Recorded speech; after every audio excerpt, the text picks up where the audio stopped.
السلام عليكم ورحمة الله وبركاته. نحمد الله العظيم نصلي ونسلم على الرسول الكريم أما بعد. فقد قال الله سبحانه وتعالى في كلامه القديم والفرقان الحميد: أعوذ بالله من الشيطان الرجيم. بسم الله الرحمن الرحيم. ولا تكتموا الشهادة فمن يكتمها فإنه آثم قلبه والله بما تعملون عليم. صدق الله العظيم. அளவற்ற அருளாளனும் நிகரற்ற அன்புடையவனுமாகிய எல்லாம் வல்ல அல்லாஹுவின் பெயரால் துவங்குகிறேன். அருமைநாயகம் முஹம்மதுர் ரசூலுல்லாஹ் ஸல்லல்லாஹு அலைஹி வஸல்லம் அவர்களின் மீதும் நற்பாக்கியங்கள் நிறைந்த அவர்களுடைய உம்மத்தின் மீதும் குறிப்பாக இந்த ஜும்மா நன்னாளில் நம் அனைவர் மீதும் எல்லாம் வல்ல அல்லாஹுவின் நல்லருள் என்றென்றும் நிறைவாக உண்டாவதாக. ஆமீன். அன்பான நேயர்களே,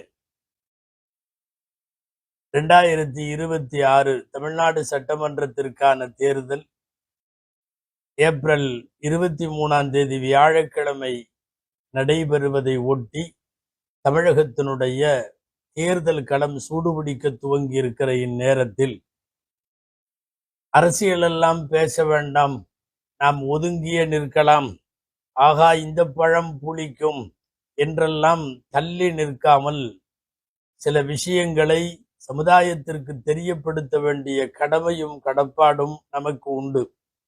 அந்த அடிப்படையில் ஷரியத்தின் பார்வையில் தேர்தல், வாக்களித்தல் என்பது என்ன மாதிரியானது, வாக்களிக்காமல் இருப்பதனுடைய குற்ற பின்னணி என்ன, ஓட்டுக்காக வேண்டி பணம் வாங்கி வாக்களித்தல் இது எந்த ரகம், யாருக்கு வாக்களிக்க கூடாது, யாருக்கு வாக்களிக்க வேண்டும், ஏன் வாக்களிக்க வேண்டும், வாக்குகள் சிதறாமல் இருப்பதற்கான வழிமுறைகள், இவைகள் எல்லாவற்றையும் ஒரு விழிப்புணர்வு அடிப்படையில் இந்த ஜும்மா சிந்தனைகளில் பதிவு செய்ய வேண்டியது கடமை என்ற அடிப்படையில் ஒரு சில விஷயங்களை உங்களுக்கு முன்வைக்க நான் ஆசைப்படுகிறேன்.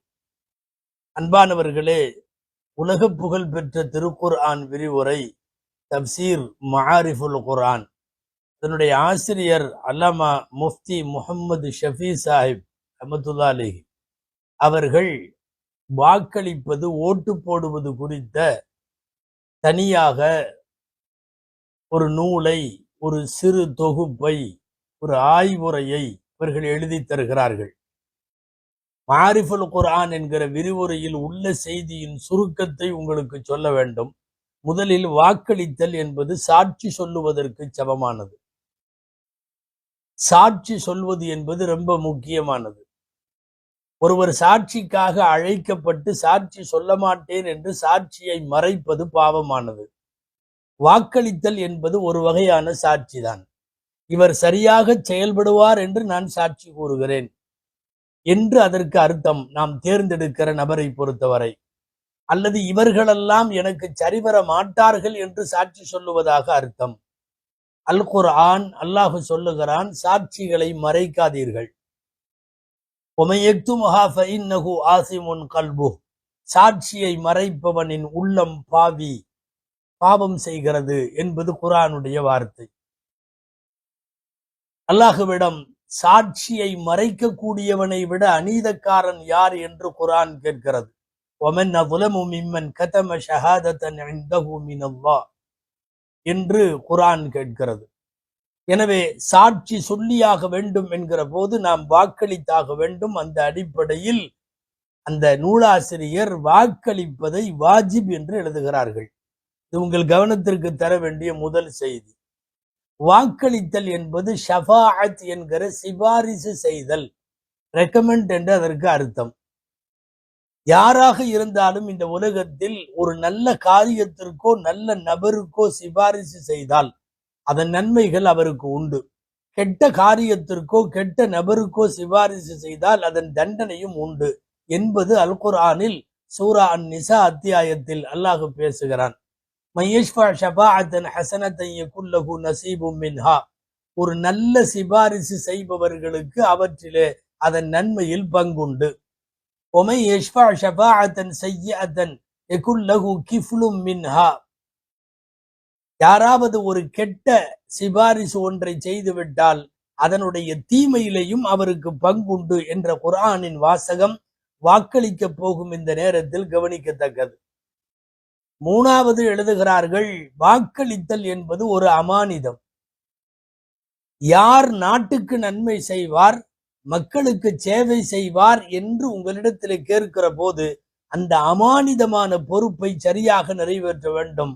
அல்லாஹ் குர்ஆனின் படிநெடுகிலும் சொல்லி இருக்கிறான். எனினும் முக்கியமாக ஒரு வசனம், இன்னல்லாஹ யஅமுருக்கும் அன் துஅத்துல் அமானாத்தி இலா அஹ்லிஹா, நீங்கள் அமானிதங்களை அதற்கு உரியவர்களிடம் ஒப்படைக்க வேண்டும் என்கிறது திருக்குர்ஆன். தகுதி இல்லாதவர்களிடம் நீங்கள் பொறுப்புகளை ஒப்படைத்தால் கியாமத்தை எதிர்பாருங்கள் என்பது நபிமொழி. இதா உஸ்ஸிதல் அம்ரு இலா கைரி அஹ்லிஹி ஃபன்தத்ரி ஸாஅ, இது நபி ஸல்லல்லாஹு அலைஹி வஸல்லம் சொன்னது. இதுவெல்லாம் வாக்களிப்பது குறித்த ஷரியத்தின் பார்வை. அன்பானவர்களே, வாருங்கள் அடுத்த செய்தி. தீமையானவர்களெல்லாம் களத்தில் நிற்கிற போது அடையாளப்படுத்தி அப்புறப்படுத்த வேண்டிய பொறுப்பு நம்மிடத்தில் இருக்கிற நேரத்தில் மௌனிகளாய், கண்டுகொள்ளாமல், அசட்டையாய், புறக்கணிப்பாய் இருந்துவிட்டால் அதன் குற்றம் நம்மையும் சாரும். நபிகள் நாயகம் ஸல்லல்லாஹு அலைஹி வஸல்லமுடைய நபிமொழி, இன்னன்னாஸ இதா ரஅவ் ஸாலிம அலா யதைஹி, யாராவது ஒரு அநியாயக்காரன் ஒருவனை அவர்கள் தங்களுக்கு முன்னாலே கண்டதற்கு பிறகும் அவர்கள் சரியாக பிடிக்கவில்லை அல்லது அப்புறப்படுத்தலுக்கு தேவையான காரியத்தை மேற்கொள்ளவில்லை என்றால் யூஷிகு அன் யஉம்மஹுமுல்லாஹு பிஇகாபிஹி, அல்லாஹ் தண்டனையை எல்லோருக்கும் தந்து விடுவான் என்று எச்சரிக்கிறார்கள் நபி ஸல்லல்லாஹு அலைஹி வஸல்லம். வேறு வார்த்தை சொன்னால் தகும், ஹதீஸில் இருப்பதாகவும் இருக்கிறது. மார்க்கம் அறிந்த பெரியவர்களெல்லாம் சொல்லுகிறார்கள், அஸ்ஸாகிது அனில் ஹக்கி ஷைத்தானுன் அஹ்ரஸ், ஒரு உண்மையை பேசாமல் மௌனம் காத்தவன் ஊமை ஷைத்தான் என்று வருகிறது. அந்த அடிப்படையில் தீயவர்கள் களத்திற்கு வருகிற போது தீயவர்கள் என்று அவர்களை அடையாளம் காட்ட வேண்டிய பொறுப்பு முக்கியமானது. எதைவிட முக்கியமானது தெரியுமா? இவன் நல்லவன் என்று ஒருவனை அடையாளப்படுத்துவதை விட இவன் தீயவன் என்று அப்புறப்படுத்துவதற்கான முயற்சியை மேற்கொள்ளுதல் அது மிகவும் முக்கியமானது. இரண்டாவது செய்தி. அன்பானவர்களே, மூன்றாவது செய்தி வாக்களிக்கிற நேரத்தில் நம் கவனத்திற்கு வர வேண்டியது, தெளிவாக மார்க்கத்தின் ஷரியத்தின் சட்டம், வாக்கு செலுத்துவதற்கு பணம் பெறுவது ஹராம். இன்றைக்கு ஏறத்தாழ களத்தில் நிற்கிற எல்லாருமே ஒன்று இரண்டு விதிவிலக்குகள் இருக்கலாம். பணமாக, பொருளாக, ஆதாயங்களாக கொடுத்து எனக்கு வாக்கு செலுத்துங்கள் என்று கேட்பவர்கள் நிச்சயமாய் தூய்மையான அரசியலை கொண்டவர்களாக இருக்க முடியாது.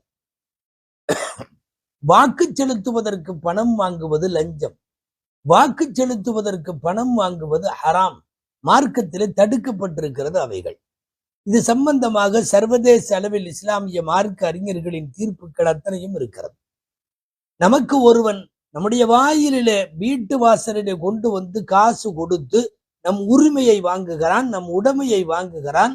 நாம் செலுத்த வேண்டிய வாக்கை அவன் காசு தீர்மானிக்கிறது என்றால் அந்த வாக்கை கொடுப்பவன் ஒரு பக்கம் இருக்கட்டும், அவன் அயோக்கியன். ஆனால் வாங்குகிறவனும் எவ்வளவு பெரிய அயோக்கியன். கேட்டால் இது நம்முடைய பணம் தானே, நாம் வாங்கலாம். இல்லை, வாக்குக்காக என்று பணம் பெறுவது பச்சையாக ஹராமாகும். குர்ஆனில் உள்ள ஒரு வரி ஒன்று சொல்ல வேண்டும். பக்கத்து நாட்டினுடைய அரசாங்கத்தின் சார்பாக பணமூட்டை ஒன்றை அல்லாஹுவின் நபியாகவும் அகில உலகின் சிறந்த ஆட்சியாளராகவும் இருந்த சுலைமான் அலைஹிஸ்ஸலாமுக்கு பணமூட்டையை கொண்டு வந்து வாசலிலே வைப்பார்கள், அன்பளிப்பாய் எடுத்துக்கொள்ள சொல்லி. அந்த அன்பளிப்புக்கு பின்னாலே ஆயிரம் விஷயம் இருக்கலாம். அப்போது சுலைமான் அலைஹிஸ்ஸலாம் அன்பளிப்பு கொண்டு வந்த பணமூட்டையோடு வந்த, பொற்காசுகளோடு வந்த அவர்களை பார்த்து சுலைமான் அலைஹிஸ்ஸலாம் பேசிய ஒரு வசனத்தை நாமெல்லாம் விளங்க வேண்டும் என்பதற்காகவே இன்றைக்கு வரையும் திருக்குர்ஆனில் அல்லாஹ் வைத்திருக்கிறான். அத்துமித்தூனனி பிமாலின், என்னை காசு கொடுத்து வாங்க பார்க்கிறீர்களா? என்னை காசு கொடுத்து சுகம் அனுபவிக்க சொல்ல பார்க்கிறீர்களா? ஃபமா ஆத்தானி அல்லாஹு கைருன் மிம்மா ஆத்தாக்கும், நீங்க எனக்கு கொடுக்கிற பணத்தை விட என் இறைவன் எனக்கு கொடுத்திருப்பது சிறந்தது. முதல்ல இலைஹிம், முதல்ல இதை தூக்கிட்டு போயிரு என்று சொல்லி பணத்தை திருப்பி அடித்த ஒரு வரலாற்றை குர்ஆன் சொல்லும். ஆம், நம்முடைய உழைப்பல்ல, நம்முடைய சம்பாத்தியம் அல்ல, எவனோ ஒருவன் தன்னுடைய வருங்காலத்தை, தன்னுடைய வெற்றியை தீர்மானிக்க கொண்டு வந்து காசு கொடுக்கிற போது அதை வாங்குவது ஏறத்தாழ பிச்சை எடுப்பதற்கு சமம். பச்சையாய் அது ஹராம் என்பதுதான் மார்க்கத்தினுடைய தீர்ப்பு. வாருங்கள், தேர்தல் களத்தின் சூழல்களை குறித்து நாம் பேசுவோம். அன்பானவர்களே, முதல்ல ஒரு செய்தி சொல்லணும். ஒரு முஸ்லிம் உலகத்தின் எந்த மூலையிலே வாழ்ந்தாலும் அவனுக்கு அவன் ஈமான் தான் முதலில். இரண்டாவது தான் தலைவர் அபிமானம், கட்சி அபிமானம், இயக்க அபிமானம், இது எல்லாமே அமைப்பின் மீதான அபிமானம். என்ன அபிமானமாக இருந்தாலும் முதலில் ஈமான், இறை நம்பிக்கை. நீ ஒரு முஸ்லிம், உனது ஈமானுக்கும் இஸ்லாத்திற்குமான மரியாதையும் கண்ணியமும் தான் முதல்ல. அதனால முஸ்லிம்களாக களிமா சொன்ன யாராக இருந்தாலும் தயவு செய்து ஈமானை விட மேலாய் உங்களுடைய கட்சியின் மீதான பிரியம் போய்விடக்கூடாது. கட்சி இருக்கட்டும், கட்சியில இருங்க, இரண்டாம் கட்டமாக இருக்கட்டும், முதலில் ஈமான் இருக்கட்டும். இன்னைக்கு ஈமான கூட தூக்கி போட்டுட்டு, இஸ்லாத்தை கூட தூக்கி போட்டுட்டு, தேவைப்பட்டால் கொண்ட தலைமைக்காக ஏற்றிருக்கிற அவர்களின் வழிகாட்டலில் ஈமானை கூட தூக்கி எறிந்து விடுவார்கள் என்கிற அளவுக்கு ஒரு அபாயம் தமிழக தேர்தல் களத்தில் நிலவுவதை நாம் ஒத்துக்கொண்டே ஆக வேண்டும். சொந்த தாய் பெருசா ஈமான் பெருசானா, ஈமான் பெருசுங்கிறது குர்ஆன். உன்னை பெற்ற தகப்பன் பெருசா ஈமான் பெருசானா, ஈமான் பெருசுங்கிறது குர்ஆன். நீங்கள் கேள்விப்பட்டிருக்கலாம், குல்லின்கான ஆபாவுக்கும் அபினாவுக்கும் அஸ்வாஜுக்கும் அஷீரத்துக்கும் அம்பாலுனி தரப்தும் திஜாரத்துன் தக்ஷவுன கசாதகா. இந்த உலகத்தில் எதுவெல்லாம் நம்ம ஈர்க்குமோ அந்த விஷயத்தை எல்லாம் அல்லாஹ் சொல்லுகிறான்.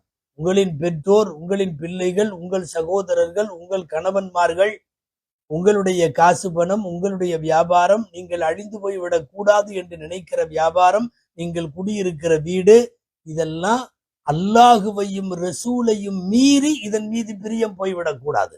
சுருக்கமாய் ஒரு முஃமினுக்கு ஈமான் தான் அடிப்படை. அதுக்கு பிறகுதான் அமைப்பு, கட்சி, கொடி, இயக்கம் எல்லாமே. இந்த விஷயத்தை முதலில் பதிந்து கொள்ளுங்கள். தயவு செய்து நடுநிலையோடு சிந்திக்கின்ற ஒட்டுமொத்த இஸ்லாமிய சமுதாயத்திற்கு இந்த செய்தி முதல் செய்தி. எல்லாருமே இஸ்லாமிய சமுதாயத்திற்கு ஆதரவை போல தெரிவார்கள். ரொம்ப எச்சரிக்கையா இருக்கணும். எல்லாருமே தொப்பி போட துவங்கி இருக்கிறார்கள், எல்லாருமே கஞ்சி குடிக்க துவங்கி இருக்கிறார்கள், எல்லாருமே நோன்பு திறக்க துவங்கி இருக்கிறார்கள். எல்லா தொப்பிகளும் நல்ல தொப்பிகள் அல்ல. குல்லாவெல்லாம் சரியான குல்லா அல்ல. சில குல்லாக்கள் நல்ல குல்லாக்கள் அல்ல. கருப்பு குல்லா என்று ஒரு சொல்வடை இருக்கிறது. ஏமாற்றுவதற்கு போடப்படுகிற குல்லாக்கள் என்று சொல்லுவார்கள். அத்தனை தொப்பியும் நல்ல தொப்பி அல்ல. சந்தர்ப்பவாதத்திற்காக போடப்படுகிற தொப்பிகள் நிறைய உண்டு. அதிலும் குறிப்பாக தொப்பிகள் போட்டவர்கள், கஞ்சிகள் குடித்தவர்கள், இஃப்தாரின் பிரார்த்தனைகளிலே பங்கேற்றவர்கள் இப்போதெல்லாம் தொழுகுவதற்கு கூட துவங்கி இருக்கிறார்கள். இதுல என்ன வியப்புன்னா, தொழுக வச்சவங்களுக்கும் தெரியும் சம்பந்தப்பட்ட இஃப்தார்ல கலந்து கொண்ட ஒரு காஃபிரின் தொழுகை கூடாது. பக்கத்துல தொழுதவங்களுக்கும் தெரியும். கூட்டிட்டு வந்து யார் நிறுத்தினாங்களோ அவங்களுக்கெல்லாம் தெரியும். அத்தனை பேருக்கும் தெரியும். ஒரு வகையில் சொல்ல போனால் ஷரியத்தை அவமதிக்கிற செயல் இது. எனவே தொப்பிகள், கஞ்சிகள், தொழுகை, இது போன்ற எல்லா விதமான வித்தைகளிலே இருந்தும் ரொம்ப விழிப்புணர்வோடு இருக்க வேண்டிய பொறுப்பு நமக்கு உண்டு. தேர்தல் குறித்து பேசுகிற போது ரொம்ப முக்கியமான செய்தி, முஸ்லிம்கள் ஒருமித்து ஒரு இடத்திற்கு வாக்களிக்கவில்லை என்றால், முஸ்லிம்களின் வாக்குகள் சிந்தினால் சிதறினால் எல்லா விதமான நம் பலமும் குன்றி போகும் என்பது நாம சொல்லுகிற வார்த்தை அல்ல, குர்ஆன் சொல்லுகிற வார்த்தை. وَلَا تَنَازَعُوا فَتَفْشَلُوا فَتَذْهَبَ رِيحُكُمْ فَاصْبِرُوا. குர்ஆனுடைய ஆயத்து இது. பிரிந்து விடாதீர்கள், பிரிஞ்சா கோழையாயிருவீங்க. உங்கள் சக்தி எல்லாம் போய்விடும், சக்தி போய்விடும் என்று எச்சரிக்கிறது குர்ஆன். எனவே சிந்தாமல் சிதறாமல் ஒரு குறிப்பிட்ட முடிவெடுத்து வாக்கு செலுத்த வேண்டிய மிக முக்கியமான பொறுப்பு இன்றைக்கு நம்மிடத்திலே வந்திருக்கிறது. அரசியல் பேசுவதாகவும் தீவிர அரசியலில் இறங்குவதாகவும் நினைக்க வேண்டாம். தேர்தலின் போது சமுதாய மக்களுக்கான செய்தியை, எச்சரிக்கையை, விழிப்புணர்வை, அவர்கள் வாக்களிக்க வேண்டிய தோரணைகளை எல்லாம் சொல்ல வேண்டிய பொறுப்பு இந்த உம்மத்தின் உலமாக்களுக்கு, சமுதாய தலைமைகளுக்கு, சமூக அக்கறை உள்ளவர்களுக்கு எல்லாருக்கும் இந்த பொறுப்பு உண்டு. அன்பானவர்களே, வாருங்கள். முதல் செய்தி, யாருக்கு வாக்களிக்க கூடாது என்பது தெளிவாகவே சொல்லிவிடலாம். மதவாதத்திற்கு வாக்களிக்க கூடாது. மதவாதத்தால் இந்த நாட்டில் நாம் அடைந்த இன்னல்களும் துயரங்களும் கொடுமைகளும் எக்கச்சக்கமானவை. அதனால் தான் மதவாதம் வேண்டாம் என்று சொல்லுகிறோம். மதவாதம் ஏன் வேண்டாம் என்பதை வலியுறுத்தி வாக்கு செலுத்துகிற வாக்காளர்களை நோக்கி எக்கச்சக்கமான தலைமைகள் நம்முடைய நாட்டிலே பேசிக் கொண்டிருக்கிறார்கள். சில குறிப்பிட்ட மதவாத அமைப்புகள் ஏறத்தாழ பாலியல் கட்சியினே பேருங்கிற அளவுக்கு நாட்டில் பெண்களுக்கு எதிரான குற்றங்களை செய்து நாசப்படுத்தி இருக்கிறார்கள். ஒரு 6-7 வயது சிறுமி ஆசிஃபா போன்ற சிறுமிகளிலே இருந்து கிழவிகளை கூட விட்டு வைக்கவில்லை என்பது இந்தியாவினுடைய மிகப்பெரிய அசிங்கம். மஸ்ஜிதுகள், மதரசாக்களுக்கு பாதுகாப்பில்லாத ஒரு சூழல் நாட்டினுடைய பல்வேறு இடங்களில் நிலவுவதை பூரா தரவுகளோடு சொல்ல வேண்டும் என்கிற அவசியம் இல்லாத அளவுக்கு ஏற்கனவே வெட்ட வெளிச்சமானது. இஸ்லாமியர்களுடைய வக்ஃப் சொத்துக்களை முடக்கவும், அபகரிக்கவும், பயன்பாடற்று போக செய்யவுமான முயற்சிகள் மிக தீவிரமாக மதவாதத்தால் முன்னெடுக்கப்பட்டிருக்கிறது என்பது எல்லாருக்கும் தெரியும். மாட்டை வைத்து மனிதர்களை படுகொலை செய்கிற, அதிலும் கும்பல் தாக்குதல் என்று ஒரு ஏழை இந்திய குடிமகனை நடுவிலே நிற்க வைத்து மதவாத கும்பல் சுற்றி நின்று கும்பல் தாக்குதல் நடத்தி படுகொலை செய்யப்பட்டவர்கள் நூற்றுக்கணக்கில் செல்லுகிறார்கள் என்பது உங்களுக்கு தெரியும். இஸ்லாமியர்களை மாத்திரம் குறிவைத்து அவர்களின் வீடுகள், அவர்களின் வணிக தலங்கள், அவர்களினுடைய மஸ்ஜிதுகள் என்று சில குறிப்பிட்ட இந்தியாவின் மாநிலங்களில் எப்போதும் புல்டோசர் தயார் நிலையில இருப்பது இந்த நாட்டினுடைய மதவாதத்தினுடைய சாபக்கேடு. முத்தலாக் விஷயத்தில் ஷரியத்தினுடைய சட்டத்தை அப்பட்டமாக நம்முடைய உரிமையின் மீது கை வைக்கப்பட்டதை நாம் பார்த்தோம். சிஏஏ, என்ஆர்சி போன்ற மிக மோசமான கருப்பு சட்டங்களின் வழியாக இந்திய இஸ்லாமிய மக்களின் குடியுரிமையை தகர்ப்பதற்கான வேலையை மதவாதம் முன்னெடுத்தது என்பது நமக்கு தெரியும். பொது சிவில் சட்டத்தை நாடு முழுவதும் அமல்படுத்துவோம் என்று சொல்லுகிற மதவாதத்தினுடைய ஓங்காரம், அந்த குரல் வீரியம் பெற்று வருவதும் உங்களுக்கு தெரியும். இஸ்லாமியர்கள் சம்பந்தப்படுகிற கல்விக்கூடங்களின் பெயர்கள் மாற்றப்பட்டு, தெருக்களின் பெயர் மாற்றப்பட்டு, ஊர்களின் பெயர் மாற்றப்பட்டு, இந்தியாவினுடைய புனித சின்னங்களாக அடையாளம் செய்யப்பட்ட புராதன சின்னங்களின் பெயர் மாற்றப்பட்டு, இப்படி ஒரு வரலாற்று மாற்றம் நடைபெறுவதையெல்லாம் தாண்டி நாடு முழுக்க ஒரு வெறுப்பு அரசியல் முன்னெடுக்கப்பட்டிருக்கிற காரணத்தால் நிச்சயமாய், சர்வ நிச்சயமாய் மதவாதத்திற்கு வாக்களிக்க முடியாது, வாக்களிக்க கூடாது. ஒண்ணு தெரிஞ்சுங்க, வாக்கு என்பது ஏதோ அரசியல், இது மார்க்கத்திற்கெல்லாம் அப்பாற்பட்டது என்று நினைக்க வேண்டாம். நீங்கள் செலுத்துகிற வாக்கின் மூலம் ஒட்டுமொத்தமாக அல்லாஹுவை, ரசூலை, முஸ்லிம் சமுதாயத்தை எதிரானவர்களுக்கு சாதகமாக்கி நீங்கள் சொந்த சமுதாயத்தை குழி தோண்டி புதைக்க முற்படுகிறீர்கள் என்று பொருள். எனவே மதவாதத்திற்கும், அவர்களின் துணை போபவர்களுக்கும், அவர்களோடு ஒத்துப்போகிறவர்களுக்கும் வாக்களிக்க வேண்டாம் என்று வேண்டுகோள் வைக்க நாட்டில் எல்லாரும் கடமைப்பட்டிருக்கிறார்கள். பாருங்கள், அடுத்து ஒரு செய்தி. தமிழகத்தில் இன்றைக்கு ஒரு பிரபலமான திரைப்பட நடிகருக்கு பின்னாலே ஒரு பெரும் கூட்டம், குறிப்பாக இளைஞர் கூட்டம், அவருடைய நடிப்பால் ஈர்க்கப்பட்டு மதிமயங்கிய கூட்டம் பின்னாலே போய்கொண்டிருப்பதை பார்க்கிறோம். தமிழகத்தின் மார்க்க அறிஞர்கள் சபை வழியாக தமிழக முஸ்லிம்களுக்கு சொல்லப்படுகிற செய்திகளிலும் பிரபலமான நடிகர்களின் பின்புலத்தை நோக்கி போய் உங்கள் வாக்குகளை வீணாக்க வேண்டாம் என்கிற செய்தி தரப்பட்டிருக்கிறது. முதல் விஷயம், தலைமைத்துவத்திற்கான தகுதி அங்கே தெரியவில்லை. பொது வாழ்க்கையில் தூய்மை இருப்பதாகவும் தெரியவில்லை. சொந்த வாழ்க்கையிலும் ஏராளமான பிரச்சனைகள். நாம் அதையெல்லாம் பேசப் போவதும் இல்லை. அது ஒரு வகையில நமக்கு தேவையும் இல்லை. இதற்கு முன்னுண்டான எந்த அரசியல் அனுபவமும் இல்லை. பேசுகிற பேச்சுக்களிலும் எந்த பக்குவமும் இல்லை. வருங்காலத்தில் ஒருவேளை அதிகார மையங்களுக்கு வருகிற போது என்ன செய்யலாம் என்கிற தொலைநோக்கு, தூர நோக்கு பார்வையும் அம்சங்களும் திட்டங்களும் எதுவுமே இல்லை.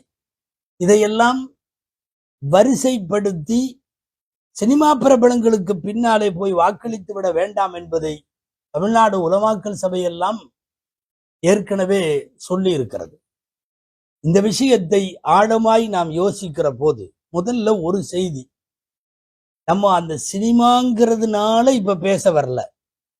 ஒரு சினிமா நடிகர் அதனால ஓட்டு போட அப்படியெல்லாம் பேச வரல. பொதுவா சினிமாவுக்கு ஒரு கருத்து உண்டு. நாங்கள் பல 100 முறை சொல்லி இருக்கிறோம்.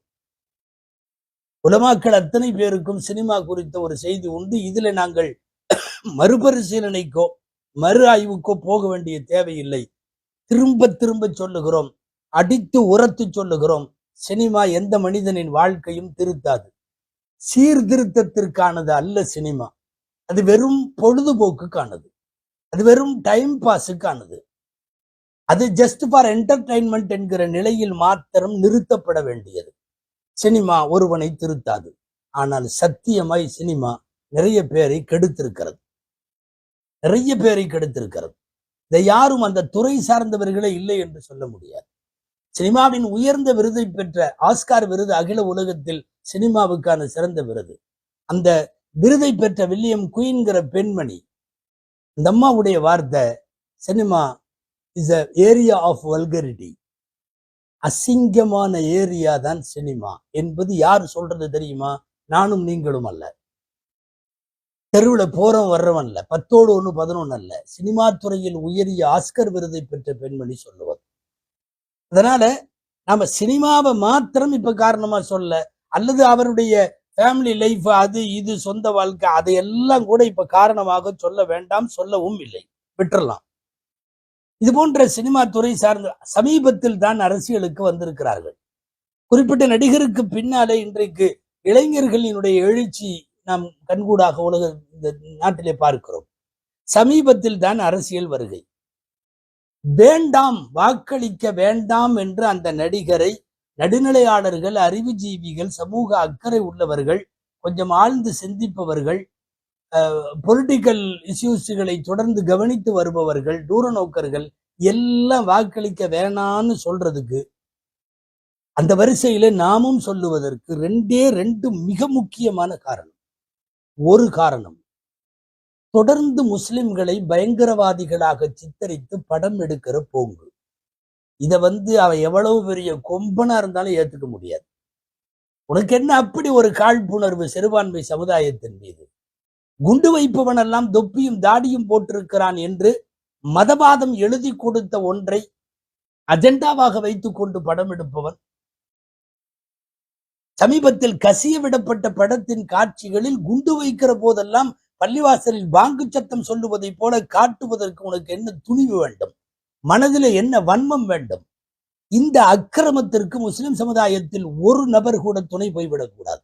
நம்மை பயங்கரவாதிகளாக சித்தரிப்பவனும் அந்த சித்தரிப்பதற்கு துணை போவனும் ஓட ஓட அடிக்கப்பட வேண்டும். இதுல முஸ்லிம் சமுதாயம் தெளிவாக இருக்க வேண்டும். அது எந்த இயக்குனரா இருந்தாலும் சரி, எந்த நடிகரா இருந்தாலும் சரி, இந்த நாட்டின், இந்தியாவின், ஏன் உலகத்திலேயே சிறந்த ஸ்டாராக இருந்தாலும் முஸ்லிம் சமுதாயத்தை பயங்கரவாதியாக சித்தரிப்பவனுக்கு ஓட ஓட அடித்து விரட்டுவதை தவிர வேறு பாடம் தரக்கூடாது.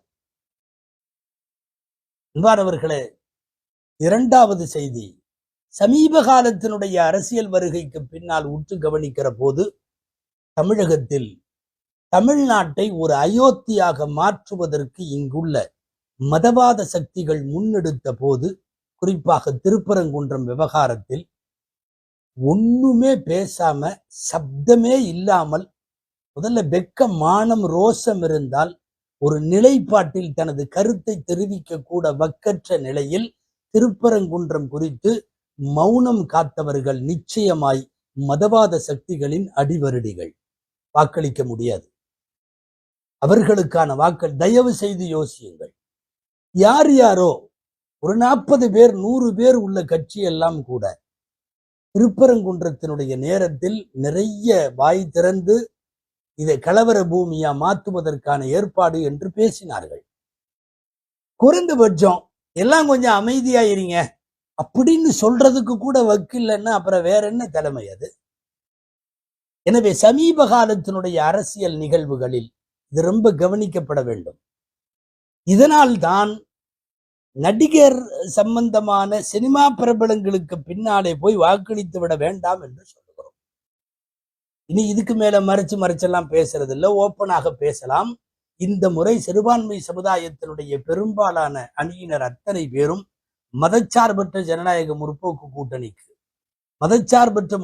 கூட்டணிக்கு ஆதரவு தெரிவிக்க வேண்டும் என்று பேசுவதற்கு பின்னாலும் இதே திருப்பரங்குன்றத்தை முதலில் சொல்ல வேண்டும். அன்பானவர்களே, தமிழகத்தை கலவர பூமியாக மாற்ற திட்டமிடப்பட்ட போது இங்கே ஆண்ட ஜனநாயக சக்திகள், அவர்களோடு இருந்தவர்கள் இந்த விஷயத்தை கையாண்ட விதமும் அணுகிய விதமும் தானாய் நம்மை அவர்களுக்கு நன்றி சொல்லி தூண்டுகிறது.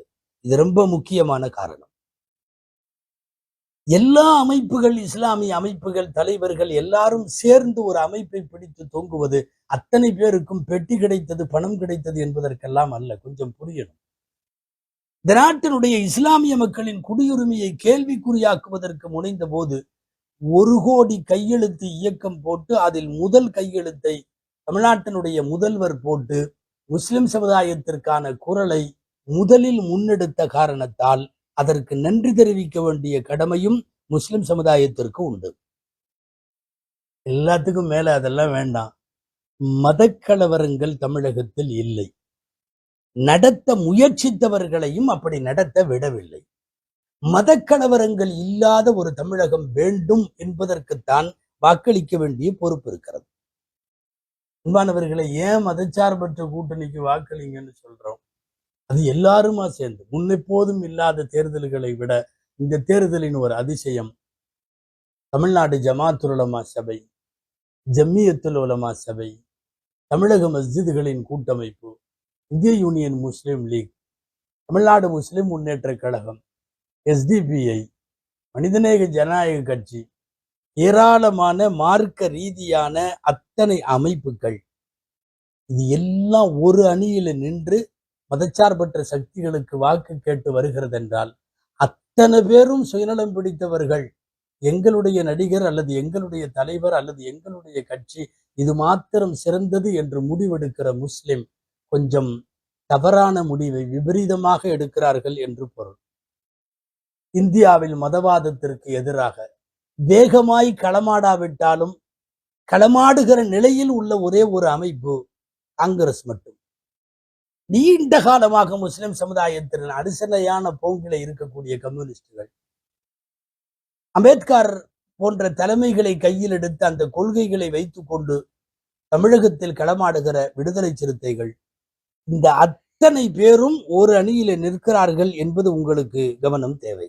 அதனால்தான் கிறிஸ்தவ மார்க்க அறிஞர்கள், இஸ்லாமிய மார்க்க அறிஞர்கள் அத்தனை பேரும் ஜனநாயக கூட்டணிக்கு ஆதரவு தர வேண்டும் என்று கேட்கிறார்கள். அதாவது மதச்சார்பற்ற கூட்டணிக்கு. சமீப காலத்தில் தமிழகத்தில் வாக்குகளை கேட்பதில் அறிஞர்கள், குறிப்பாக மதம் சார்ந்த அறிஞர்களால் முன்வைக்கப்பட்டவைகளில் நம் கவனத்தை ஈர்த்தது தமிழ்நாடு ஆயர் பேரவை, கிறிஸ்தவ பிஷப்ஸ் கவுன்சில், தமிழக ஆயர் பேரவையினுடைய அறிக்கை.